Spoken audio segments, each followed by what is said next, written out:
کھانا کھلانا جنت میں جانے کا سبب ہے، لوگوں کی مدد کرنا اللہ کی مدد حاصل کرنے کا ایک طریقہ ہے، ایک ذریعہ ہے۔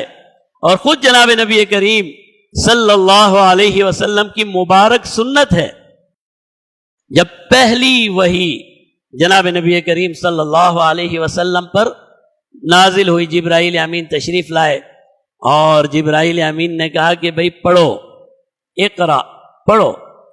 پیارے محبوب نے فرمایا ما انا بقارئ، مجھے تو پڑھنا لکھنا آتا ہی نہیں، میں تو کبھی اسکول گیا ہی نہیں، میں تو کبھی مدرسے گیا ہی نہیں، کبھی میں نے کسی استاد کے سامنے بیٹھا ہی نہیں، میں کیسے پڑھوں؟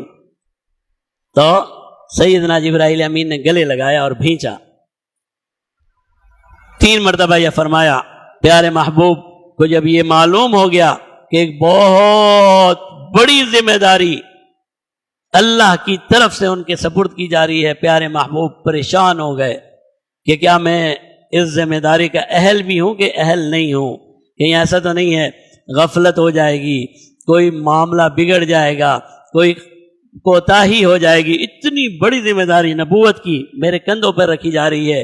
پریشانی کے عالم میں گھر آئے، پہلی تسلی اللہ کے نبی کو ایک خاتون نے، آپ کی بیوی سیدنا خدیجۃ الکبریٰ نے دی۔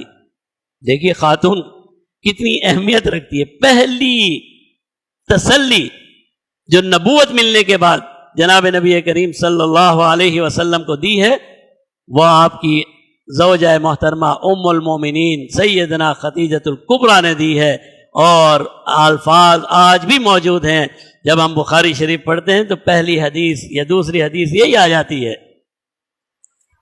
کیا ہے اس میں یہ ہے وَتُعِينُ عَلَى نَوَائِبِ الْحَقِّ، جب کوئی آفت، کوئی مصیبت، کوئی پریشانی لوگوں پر نازل ہوتی ہے تو پیارے محبوب آپ ان کے مددگار بن جاتے ہیں، آپ ان کے مدد کرتے ہیں، آپ پریشانیوں میں لوگوں کے کام آتے ہیں، آپ مصیبت زدہ کے غم دور کرنے کا باعث بن جاتے ہیں۔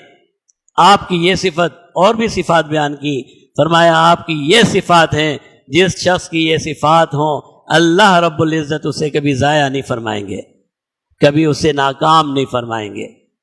تو پیارے محبوب کی صفت ہے، پیارے محبوب کی سنت ہے، پیارے محبوب کا مبارک عمل ہے، اور نبوت ملنے سے پہلے بھی ہے اور نبوت ملنے کے بعد بھی ہے۔ اور وہ کیا ہے؟ غم زدوں کے، مصیبتوں کے، تکالیف کے شکار لوگوں کے کام آنا، یہ وہ نیکی ہے جو جناب نبی کریم صلی اللہ علیہ وسلم نے ہمیشہ فرمائی ہے۔